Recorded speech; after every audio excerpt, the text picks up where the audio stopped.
अवधूत चिंतन श्री गुरुदेव दत्त श्री स्वामी समर्थ. बघून दुर्लक्ष करू नकोस. हा संदेश शेवटपर्यंत ऐका. देवाची आज्ञा आहे की हा संदेश तू शेवटपर्यंत नक्की ऐक.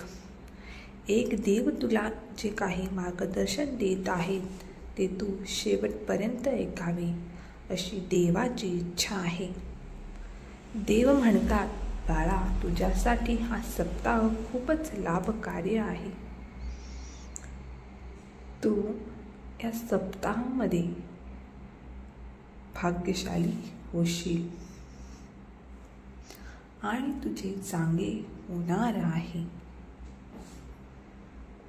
तुझ्यासाठी ते आशीर्वाद देत आहेत. त्याची तू खूप प्रार्थना केली आहेस. आता तुला जे काही सांगत आहोत त्यावर तुझा विश्वास बसला पाहिजे, कारण देव येतात ते तुमचे कल्याण करायला. ते तुम्ही मन लावून ऐकावे. देवाचा आशीर्वाद प्रत्येक वेळेस तुमच्या संकटांना तुमच्यापासून दूर न्यायला सामर्थ्यशाली आहे. देव म्हणतात, माझ्या आशीर्वादाने तू तेही प्राप्त करशील. त्यासाठी तू खूप काही प्रयत्न करत आहेस. बाळा, तू सहजगत्या ते प्राप्त करशील, कारण मी तुला योग्य मार्गावर चालवणार आहे. जर तू दाखवत असलेल्या मार्गावर चाललास तर तुला खूप लवकर ते सगळं काही प्राप्त होईल याची तू अपेक्षा ठेवतोस, ज्याचे तू स्वप्न बघतोस. बाळा, ते आर्थिक चमत्कार तुझ्याकडे येऊ पाहत आहेत, कारण तू त्या दिशेने कर्म केले आहे. आम्ही जाणतो तो खूप प्रयत्न करत आहे, पण कधीकधी तुझ्या मनात तळमळीची काहूर उठते.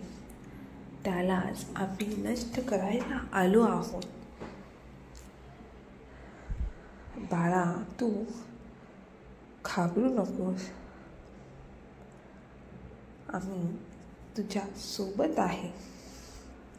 बाळा, तो आर्थिक चमत्कार तू लवकरच प्राप्त करशील.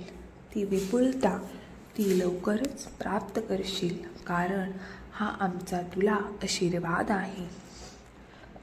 तुम्ही खूप काही काळापासून खूप गोष्टींपासून वंचित आहात हे आम्ही जाणतो. फक्त तुम्ही तळमळाने आमची प्रार्थना करत आहात, आमचे नाम धारण करत आहात. तुम्ही खूप काही आमच्याकडे संकल्पही केले आहेत, जे आम्ही स्वीकार केले आहे. तुम्ही खूप प्रार्थनेमध्ये रडला आहात. त्यावेळेस आम्ही कोणत्या ना कोणत्या रूपात येऊन तुमचे सामर्थ्य वाढवले आहे, तुम्हाला शक्ती प्रदान केली आहे. ज्या वेळेस तू खूप रडत होतास, कोणीतरी येऊन तुझी मन समजावून केले. त्याचं रूपात आम्ही तुझ्यापर्यंत आलो होतो. बाळा, तू कधीही एकटा नसतोस, कारण तुझ्या प्रत्येक वेळेला, तुझ्या प्रत्येक हाकेला मी मान सन्मान प्रदान करतो. तुमचा सुद्धा कल्याणच होणार आहे. तेव्हा काही नकारात्मक ऊर्जांनी, काही नकारात्मक विचारांनी तुम्हाला वेढले असेल तर ते याच वेळ सोडून द्या आमच्या चरणावर, कारण आम्ही तुम्हाला देऊ इच्छितो सकारात्मक विचार, सकारात्मक आशीर्वाद. कारण बाळा, तुला आम्ही बघतो, तुझे कायदे देखील बघतो. तू किती संयमी आहेस हे सुद्धा बघतो. तू कार्य पूर्ण करण्यासाठी कितीतरी प्रयत्न केले आहेस. आता तू त्या योग्य दिशेने वळला आहे, कारण तो मार्गही आम्ही तुला दाखवला आहे. बाळा, आता चिंता करणे थांबव. काहीच वेळ गेल्यावर तुला ते प्राप्त होईल. आणि तुला ते प्राप्त होईल याची खूप काही तळमळीने तू प्रार्थना आमच्याकडे केली होतीस. होय बाळा, तू सत्य ऐकत आहेस. तुम्ही जे काही मागत आहात ते आज जरी तुमच्यासाठी पडद्याआड असलेले आहे, परंतु उद्या जाऊन ते तुमच्यासमोर येणार आहे. बाळा, त्याचा आनंदाने स्वीकार कर, कारण आम्ही ते तुम्हाला देऊ इच्छितो. त्याच तुमचा आनंद आहे. आम्ही जाणतो तुम्ही ते प्रेम आकर्षित कराल. त्यासाठी तुम्ही आमच्याकडे प्रार्थनापूर्वक निवेदन केले आहे. तुमच्याकडे येणार आहे. त्यासाठी तुम्हाला काही प्रयत्न करण्याची आवश्यकता नाही. तो आमचा आशीर्वाद रूप तुमच्याकडे येत आहे.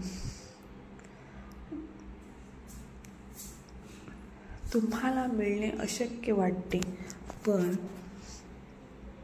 बाळा, देवाजवळ अशक्य हा शब्द कुठेही नाही.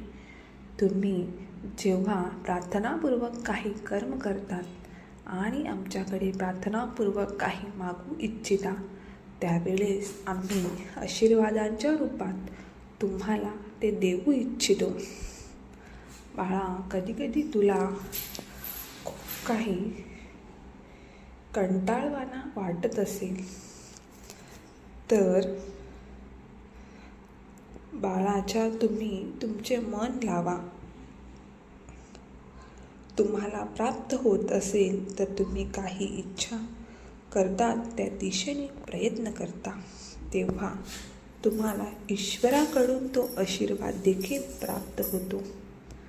बाळा, कधीकधी तुझे मन रमतेने ते करून बघ, कारण त्यात तुला आनंदाची प्राप्ती होते आणि आनंदामध्ये चांगल्या कल्पना तुम्हाला प्राप्त होतात. सकारात्मक विचार तुम्हाला प्राप्त होतात. तुमची वलय हे आमच्या आशीर्वादाने तर आम्ही प्रफुल्लित करतच आहोत. पण तू जर माझ्या मनाप्रमाणे करशील तर तेव्हा तुझे अंतर मन शुद्ध, तुला जे काही हवे त्या प्राप्तीच्या मार्गावर तुला मी पाहत आहे. तुम्ही नामस्मरण करतात हे तर करता, पण कधीकधी तुम्हाला जे काही आवडते ते सुद्धा करत चला. त्यात तुम्ही जेव्हा आनंद प्राप्त करता आणि मनाला खुश ठेवता, मनाला खुश ठेवण्याचा प्रयत्न करता, तेव्हा अधिक तुम्ही काहीतरी मिळवत असता. तो आहे तुमचा आत्मविश्वास. होय बाळा, तुमचा आत्मविश्वासही त्याने वाढवलेला आहे. बाळासोबत खेळताना जेव्हा तुम्हाला स्वतःला एक आनंद प्राप्त होतो, तो कधीकधी वेळ नसतानाही थोडा वेळ काढून प्राप्त करायला पाहिजे. श्री स्वामी समर्थ. जय जय स्वामी समर्थ. धन्यवाद.